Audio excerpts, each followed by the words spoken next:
My fiancé declared, "You're not husband material. You can't even provide properly." I nodded, "You're right." Then I stopped providing the lifestyle she'd been Instagramming as her own success. Her followers asking why she moved back with her parents was poetic justice. Original post: I, 38 male, just ended a 3-year engagement to Veronica, 29, 2 weeks ago. Still processing everything, but writing this out helps. We met at a networking event. She was launching her lifestyle brand, basically an Instagram page where she posted motivational quotes over sunset photos. I worked in logistics management, decent salary, nothing flashy. She seemed impressed that I had my own condo, drove a paid-off Audi A4, had my life together. First year was great. She moved into my condo after 6 months, started decorating, making it camera-ready as she called it. I didn't mind. Place looked nice. Her Instagram started featuring my condo heavily. Morning vibes from my workspace, my home office, Sunday brunch goals, my kitchen, that sort of thing. Year 2, I proposed. She said yes, posted the ring everywhere. Suddenly, she's a relationship coach and lifestyle influencer with 45K followers. Posts about manifesting your dream life and surrounding yourself with abundance. Meanwhile, she's working part-time at a boutique making maybe $1,500 a month. I was covering everything else. Rent, mortgage, $2,400. Utilities, $300. Her car payment, $450. She needed a reliable car for her business meetings. Groceries, $600. Her gym membership, $180. Random shopping, $500 to $800 monthly. She'd post these hauls on Instagram as investing in myself and CEO moves. Her followers ate it up. Comments like, "Yes, queen," and teaching us how to level up. The breaking point came 2 weeks ago. We were at dinner with her friends. One asked about wedding planning. "Veronica, honestly, I'm reconsidering everything." "What? Why?" "I just realized Derek isn't husband material. A real man provides properly. I shouldn't have to worry about budgets and price tags." That's small-minded thinking. Me, I pay for literally everything. You pay for basics. I'm talking about a lifestyle, the kind of life I deserve. You can't even get us into the country club. Your friend Tony's wife never has to check prices. Girl, you deserve someone on your level. Exactly. I've built this brand, this following. I need someone who matches my ambition. I sat there, chewing my steak that I was paying for, and made a decision. Me, you're right. I'm not husband material. Finally, some self-awareness. We should call off the engagement. Veronica, I mean, we don't have to be dramatic. You can work on yourself. Me, no, you're right. You deserve better.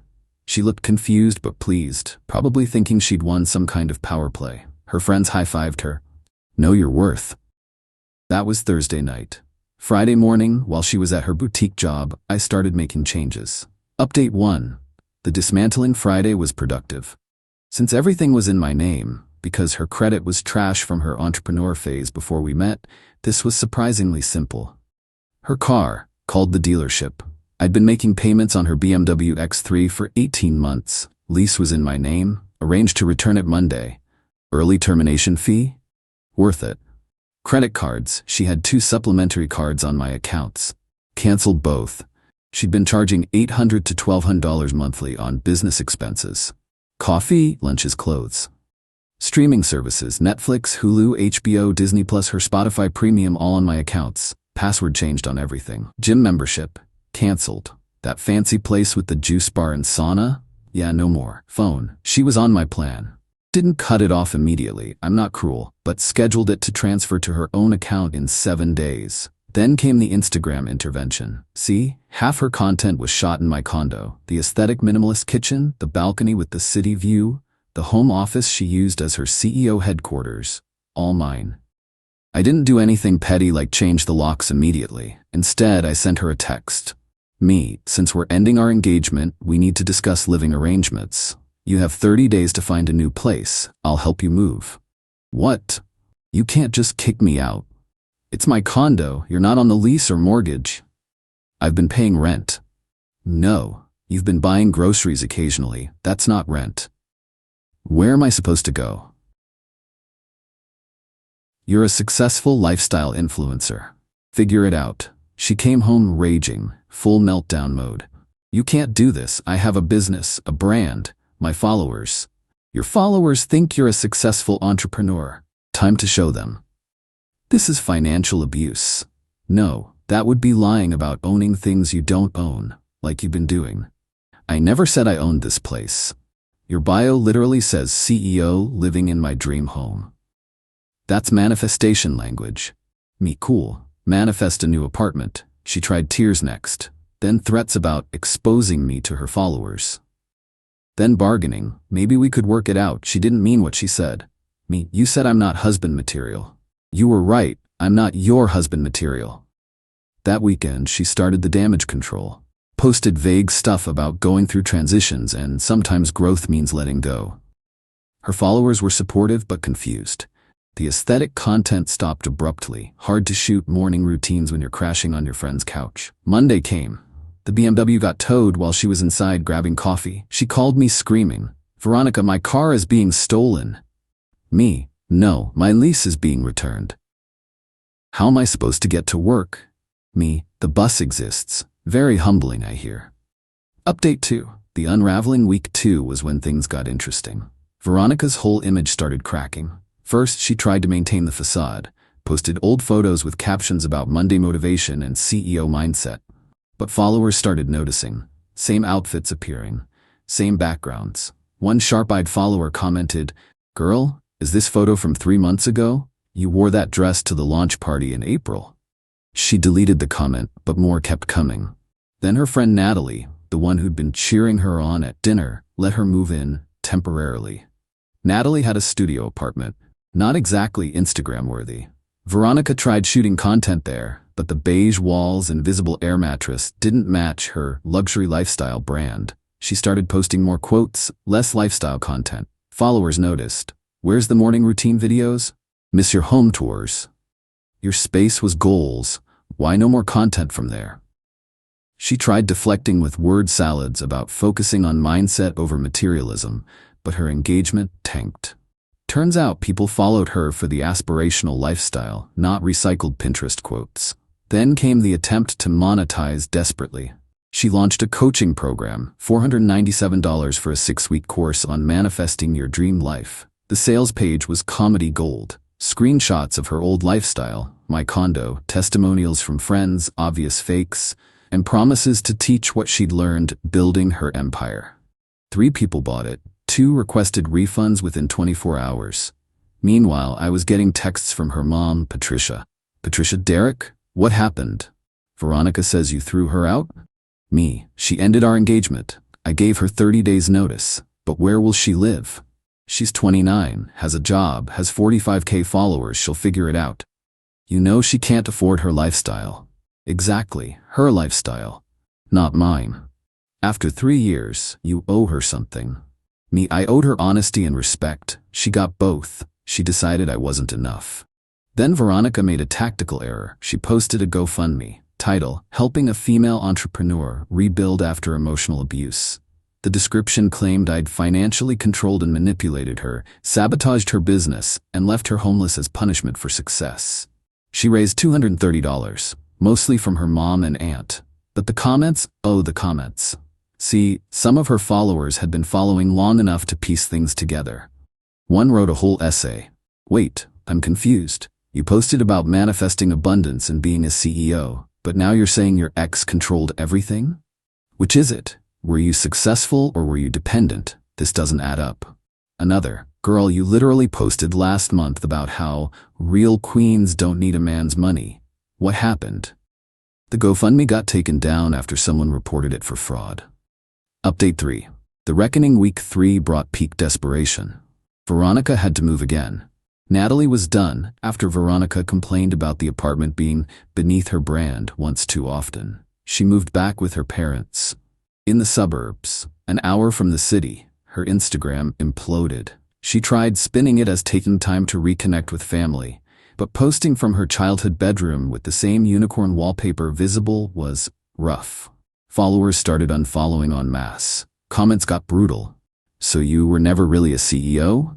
Your whole lifestyle was your boyfriend's? This is embarrassing. Influence this." She tried damage control with a video addressing the rumors, Claimed I was an abusive narcissist who couldn't handle her success. Said she chose to leave the toxic situation and was rebuilding on her own terms. The problem? Her own post history contradicted everything. People started making compilation videos, her talking about manifesting this dream home, cut with her saying she was forced to live there.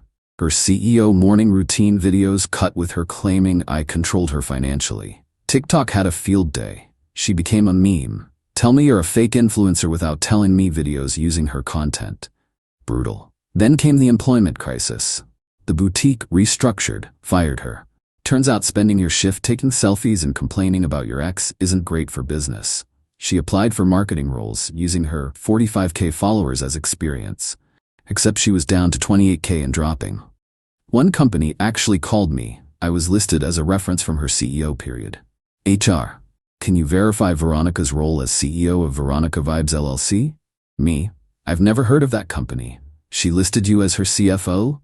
Me. I've never held that position. I see. Thank you. Last week, the final blow. Her remaining friends started distancing themselves. Natalie posted on her story, when someone shows you who they are, believe them.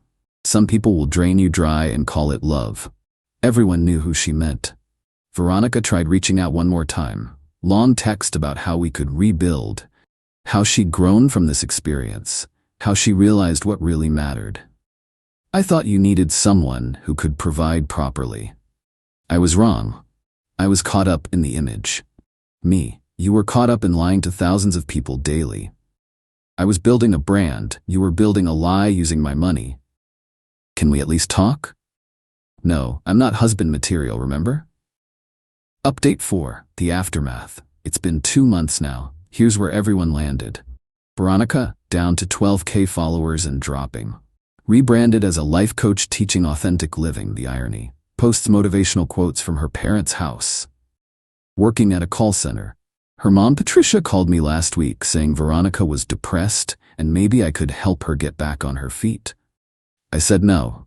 She started a YouTube channel. My Journey to Authenticity has 47 subscribers. Comments are turned off after people kept bringing receipts. Her friends. Most scattered. Natalie won't speak to her after Veronica blamed her for being unsupportive on Instagram. The friend from dinner who cheered her on posted about removing toxic people last week. Me. Peaceful.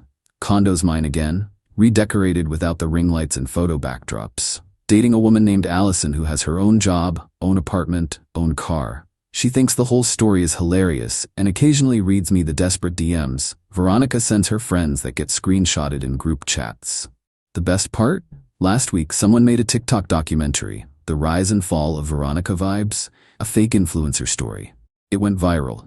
2.3 million views. Comments are savage. They found everything. The old posts, the contradictions, the GoFundMe, even her mom's Facebook posts asking family to support Veronica's business. Veronica tried copyright striking it. Didn't work. Tried threatening legal action. With what money? She applied for a marketing position at my Froni's company, the one she compared me to. Tony called me dying laughing. Tony, bro. She listed Lifestyle CEO as her most recent position. Did she mention her 12K followers? She said 50K. We checked. It's 11.3K now. Declining daily. My wife says she DM'd asking about networking opportunities. Your wife, she said, doesn't have to check price tags. That's the one. Wife blocked her. The universe has a sense of humor. Veronica posted yesterday about preferring the simple life, and money doesn't buy happiness. And choosing authentic connections over material things. Someone commented, didn't you dump your fiancé for not being rich enough? She deleted it. But screenshots live forever. Final update. This morning, I got a LinkedIn notification. Veronica viewed my profile, then viewed it again an hour later, then requested to connect with a message, would love to discuss potential collaboration opportunities. I declined. Her Instagram bio now reads, former influencer teaching hard-earned lessons about authenticity. Booking speaking engagements. 0 speaking engagements booked. She started a podcast. Real Talk with V. 3 episodes in, 20 downloads total. Her mom's probably half of them. The woman who said I couldn't provide properly is now selling her designer bags on Poshmark. The woman who said I wasn't husband material is posting quotes about not needing a man. The woman who built an empire is living in her childhood bedroom. I'm not vindictive. I don't check her socials, but people love sending me updates. The latest? She joined an MLM. Posts about being a boss babe selling essential oils. Her upline? Another failed influencer she used to mock. Full circle. Looking back, the funniest part wasn't her downfall. It was how easy it was. I literally just stopped paying for things that were never mine to pay for. Stopped funding a lifestyle she claimed she'd earned. Stopped enabling the lie. She called it financial abuse. The internet called it consequences. The revenge? There wasn't any. I just stopped participating in her delusion. Turns out that was enough. When you build your entire identity on someone else's foundation, removing that foundation doesn't require destruction. Gravity does the work. Her followers asking why she moved back with her parents? Her having to explain the car was never hers, the condo wasn't hers, the lifestyle wasn't real. That's not revenge, that's just truth catching up. And truth doesn't care about your follower count. Edit, since some asked, yes, I kept the ring.